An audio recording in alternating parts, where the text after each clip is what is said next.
Bonjour, vous écoutez le podcast de Virage. On vous donne des pistes pour aller de l'avant et ça se fait parfois à contre-courant.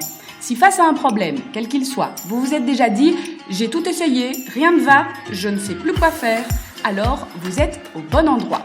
Je suis Marina Blanchard, psychologue, formatrice et fondatrice de Virage. Mon école s'inscrit dans la lignée de celle de Palo Alto, c'est-à-dire de la thérapie brève. Et je suis Peggy Van Lierde, chef d'entreprise, journaliste et coach en développement personnel.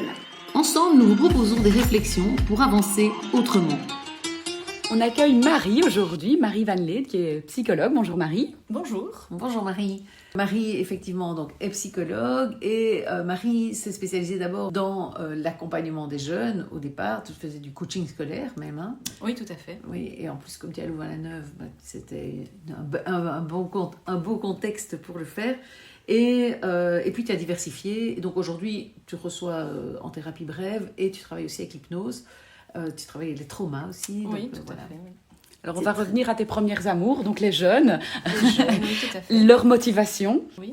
Ils en manquent parfois. Et donc, le thème qu'on a choisi pour aujourd'hui, c'est le « je n'arrive pas à m'y mettre hein, » qu'on entend parfois, que les parents doivent entendre de temps en temps. Et finalement, on va essayer de décortiquer ce qui peut se cacher derrière cette petite phrase apparemment anodine. C'est une phrase qu'on entend effectivement très régulièrement. Voilà, les étudiants, que ce soit en secondaire ou dans le supérieur, qui n'arrivent pas à s'y mettre. Je dirais même plus spécifiquement dans le supérieur parce qu'ils doivent un peu plus se prendre en charge et gérer par eux-mêmes. Donc voilà, maintenant, derrière cette petite phrase, il peut se cacher beaucoup de choses en fait. On aurait tendance à croire que c'est un peu chaque fois le même schéma. Mais voilà, moi dans ma pratique, j'ai pu observer que vraiment, c'était à chaque fois différent. Alors il y a des grands thèmes qui reviennent évidemment, mais chaque cas est spécifique. Comme parents, on a un peu tendance à penser que c'est la flemme.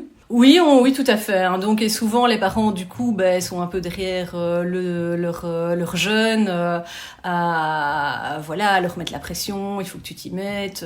Qu'est-ce que tu fous encore mais t'as toujours pas bossé pour tel cours. Où est-ce que tu en es dans tes plannings, etc. En pensant que effectivement, c'est en leur mettant la pression, quoi, finalement, qu'ils vont pouvoir vaincre leur flemme. Mais voilà, mais derrière tout ça, souvent, se cache un peu une autre vérité. Alors il y a quelques grandes tendances que je vais un peu vous évoquer pour pouvoir donner des pistes un peu par rapport à chaque cause qui peut être derrière cette flemme apparente, on va dire. Ce qu'on peut voir assez régulièrement chez les étudiants qui n'arrivent pas à s'y mettre, c'est que peut-être derrière il y a une trop grosse pression qui n'arrivent pas à gérer, donc l'échec qui leur fait une peur bleue, qui n'arrivent pas à envisager, oh là là, doubler mon année, ce serait juste l'horreur et je ne veux même pas pouvoir l'imaginer. Et du coup, ce qu'on peut parfois constater, c'est que ce stress, cette angoisse est tellement grande qu'en fait, quand ils tentent de s'y mettre, il y a comme un blocage en fait, et ils n'arrivent plus à se concentrer, l'angoisse prend le dessus. C'est d'autant plus difficile aujourd'hui qu'on n'a pas le droit de recommencer ad vitam. Oui, tout à fait. Et donc, à l'UNIF, effectivement, on n'est plus finançable au bout de 2 ans, mais ça change chaque année, donc je ne sais plus très bien où on en est. Mais c'est vrai qu'à un moment donné, on met un stop. Et donc ça peut créer vraiment une pression énorme chez certains étudiants. Et surtout si c'est un peu leur seul choix d'études, ils n'ont pas pu envisager d'autres possibilités, ils ont toujours rêvé de faire, je sais pas, médecine par exemple, et qu'il n'y a pas vraiment de plan B en fait. Donc voilà, si vous retrouvez votre enfant un peu dans ce cas de figure, ça peut peut-être être intéressant de pouvoir envisager avec eux cette possibilité d'échec. Parce que moi je dis souvent aux étudiants, le fait de pouvoir envisager l'échec, finalement, leur donne plus de chances de réussir parce que la pression diminue. Et en pouvant envisager finalement un plan B, voire un plan C ou D, ça diminue la pression. Et du coup, ça leur permet de mieux se concentrer et d'arriver à s'y mettre. Un autre message qu'il peut y avoir derrière, tu parlais de différentes orientations, médecine ou pas médecine. Parfois, c'est je n'arrive pas à m'y mettre, ça peut être le signe d'un manque d'intérêt. Oui, un manque d'intérêt, une mauvaise orientation. Voilà, si je reprends l'exemple de médecine, je fais médecine parce que dans ma famille, il y a plein de médecins, mais sans... Et que je m'en sors bien à l'école, parce qu'il y a quand même l'examen d'entrée à passer, etc. Donc il faut quand même y mettre un certain effort au début. Mais voilà, l'étudiant peut tout à fait se rendre compte au bout d'un an ou deux d'études que finalement, c'est pas son truc, quoi. Mais une fois qu'on s'est lancé là-dedans, parfois c'est difficile aussi de faire marche arrière. Finalement, quand il y a un manque d'intérêt, un manque de sens, c'est très très compliqué de trouver l'énergie de s'y mettre. Donc voilà, je n'arrive pas à m'y mettre peut cacher ce manque d'intérêt, de sens, cette mauvaise orientation aussi. Ou même plus loin, ce manque de projection, en fait, de se dire à quoi bon. Et ce qu'on voit quand même avec la génération d'étudiants actuels, c'est qu'il y en a quand même beaucoup qui ont du mal à se projeter dans l'avenir, qui est particulièrement angoissant pour eux. Il suffit d'écouter les infos et c'est vrai qu'on peut les comprendre, entre réchauffement climatique, les guerres...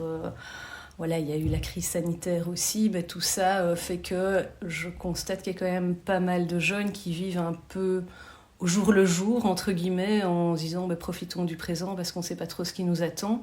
Et c'est vrai que quand on est dans un état d'esprit pareil, c'est un peu compliqué de donner du sens aux études qu'on fait et à tout l'effort et l'investissement que ça nécessite, quoi.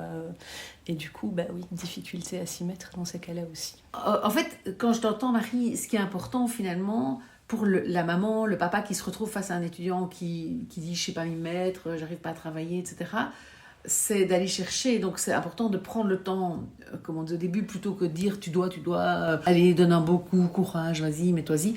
C'est de justement prendre le temps d'aller vraiment questionner son enfant, son jeune, aller voir ce qui est derrière, et puis du coup réagir de manière que tu as proposé. Donc aller voir le plan B par exemple, aller voir si les études ne sont pas faites pour lui, l'autoriser aussi, parce que parfois il y a effectivement une pression familiale, et donc l'autoriser alors à éventuellement envisager autre chose, voir est-ce qu'il a une autre idée, est-ce qu'il faut aller vers un centre d'orientation, enfin voilà, comment trouver une autre piste. Parce que je pense que c'est ça qui est intéressant aussi, c'est de se dire, comme parents, on est dépourvus, mais effectivement, tant qu'en plus on ne sait pas vraiment ce que ça cache, en fait, on est absolument impuissant. Alors qu'on redevient puissant. Et c'est vrai que le réflexe premier des parents, c'est d'essayer de motiver leur jeune. Oui. Allez, il faut que tu t'y mettes, ça va aller, courage, etc. Et en fait, tant qu'on n'a pas exploré ce qu'il y avait derrière, malheureusement, ça ne fonctionne pas. Et ça fait pire que bien, parce que le jeune peut se braquer aussi. Et donc moi je conseillerais vraiment d'aller questionner votre jeune, de comprendre avec lui ce qui se cache derrière, et puis de pouvoir envisager des pistes à partir de là. Ça peut aussi être parfois un problème de méthode de travail, qu'on retrouve quand même assez régulièrement, surtout de nouveau dans le supérieur, parce qu'il y a certains jeunes qui se retrouvent face à cette masse de travail, à cette pile de syllabus, et ils se disent mais j'y arriverai jamais, je sais pas comment m'y prendre, je sais pas comment commencer, et qui sont complètement dépourvus face à ça. Souvent, ce sont des jeunes qui ont eu de facilité en fait en secondaire et qui n'ont pas vraiment développé de méthode de travail, et puis là qui se retrouvent face à une telle quantité de matière, il faut bien mettre en place une certaine méthode, et donc ils se trouvent complètement perdus. Il y en a qui me décrivent vraiment, je suis là devant ma syllabus, j'en ouvre un deuxième, un troisième, je sais pas du tout comment m'y prendre, et donc là c'est vrai que pouvoir les outiller par rapport à la méthode de travail, ça peut vraiment débloquer parfois la situation. Ouais. Et de nouveau, il faut du coup savoir que c'est ça, et donc aller derrière juste le premier truc qui est j'irai pas, j'arrive pas à m'y mettre, je suis pas assez motivée, et aller creuser.